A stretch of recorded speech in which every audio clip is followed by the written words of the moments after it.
2013년 3월 9일 밤 10시 강원도 정선 한 산길에서 어떤 남자가 삽으로 땅을 팠습니다. 깊이 2터짜리 구덩이에 넣은 건 14년을 함께 산 여자였습니다. 흙을 덮고 나서 남자는 뚝방에 쪼그려 앉아 담배에 불을 붙였고 1시간쯤 그렇게 있다가 집으로 돌아왔습니다. 옷을 세탁기에 넣고 샤워했습니다. 그날 저녁 8시 53분 피해자 신모 씨가 이웃에게 전화를 걸었습니다. 57살 평생 정선에서 산 여성이었습니다. 35만 원만 빌려줄 수 있냐고 물었고 이웃이 없다고 하자 아무 말 없이 전화를 끊었습니다. 나중에 밝혀진 사실이지만 그 돈은 동네의 장례식장이 들어올 때 가구당 지급된 보상금 70만 원의 절반이었습니다. 허 씨는 그 돈이 있다는 걸 알고 있었습니다. 3월 10일 아침 이웃이 찾아갔을 때 마침 민박집 사장도 심 씨가 일을 도와주기로 한 날이라 데리러 온 참이었습니다. 둘이 문을 두드리자 사실혼 관계에 있는 허 씨만 나왔고 아침밥을 차려주고 나갔는데 어디 갔는지 모르겠다고만 했습니다. 월요일에는 공공근로 출근기였는데 심 씨는 거기도 나타나지 않았습니다. 평생 결근 한 번 없던 사람이었습니다. 딸이 신고했고 경찰은 접수 즉시 강력힘으로 넘겼습니다. 형사들이 심씨 휴대폰에 전화를 걸었더니 신호음이 20초 울리다가 음성사서함으로 넘어갔습니다. 전원이 꺼진 폰은 신호음 없이 바로 넘어가고 그냥 안 받는 폰은 1분 가까이 울립니다. 20초는 그 어느 쪽도 아닌 패턴으로 배터리가 강제 분리됐거나 기기 자체가 파괴된 경우에 나타납니다. 기지국 위치를 조회하자 마지막 신호는 집 근처 봉양리 기지국에서 잡혔습니다. 동네에 있는데 아무도 못 봤다면 가출이 아니라는 얘기였습니다. 형사들의 시선은 허 씨에게 쏠렸습니다. 딸 진술로는 부부 사이가 최근 들어 급격히 나빠졌고 심 씨는 딸에게 조만간 갈라설 거라는 말을 한 적도 있다고 했습니다. 아내가 사로진 바로 그날 허 씨는 울릉도 지인부탁으로 돼지를 잡아 보내야 한다며 강릉으로 떠나 있었습니다.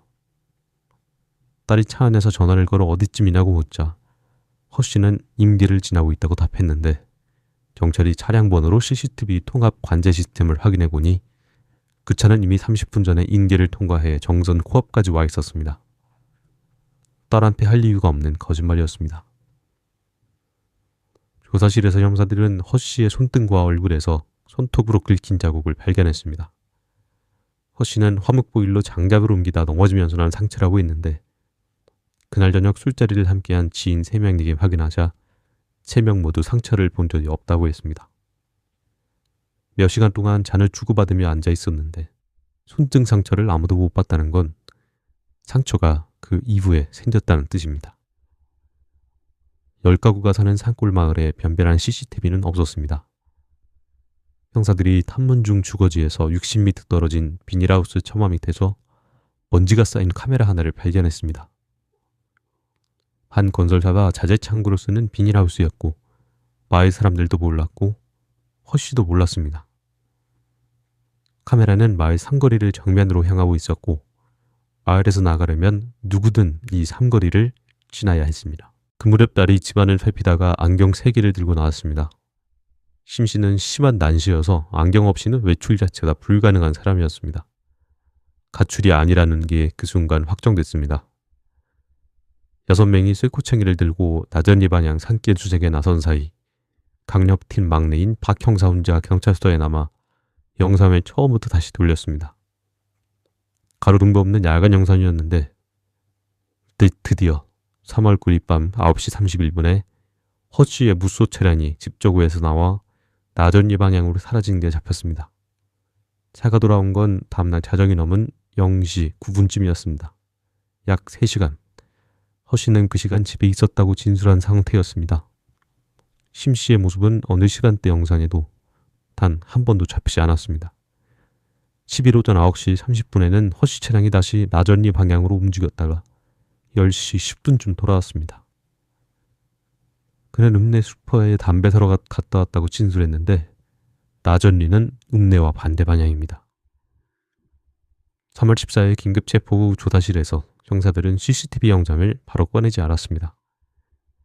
먼저 진술부터 말아 도서에 적었고 허 씨가 스스로 말한 동전을 문수로 굳혀놓은 다음에 영상을 꺼냈습니다. 허 씨는 차가 도난당했다가 제자리에 돌아온 것 같다고 했고 형사가 3시간 빌려 타고 조용히 돌려놓는 도둑이 어디 있냐고 하자 더 이상 답하지 못했습니다. 다음날 아침 딸이 유치장에 들어갔습니다. 형사들이 자리를 비워줬고 딸은 아빠가 우발적으로 화가 나서 그랬을 수도 있지만 엄마 시신만큼은 작게 해달라고 그게 사람의 도리 아니냐고 했습니다. 허씨가 긴 한숨을 내쉬며 죽고 싶다고 중얼거리는 순간 담배 한 대가 들어왔고 자백에 나왔습니다. 범행 동기는 단순했습니다.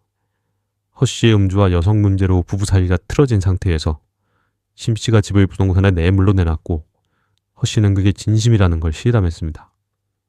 3월 9일 밤 술을 마시고 들어왔을 때 심씨가 거들떠보지도 않았고 장례식장 보상금 절반인 35만 원을 놓고 시비가 붙었습니다. 허씨는 심씨를 때리다가 목을 졸랐습니다.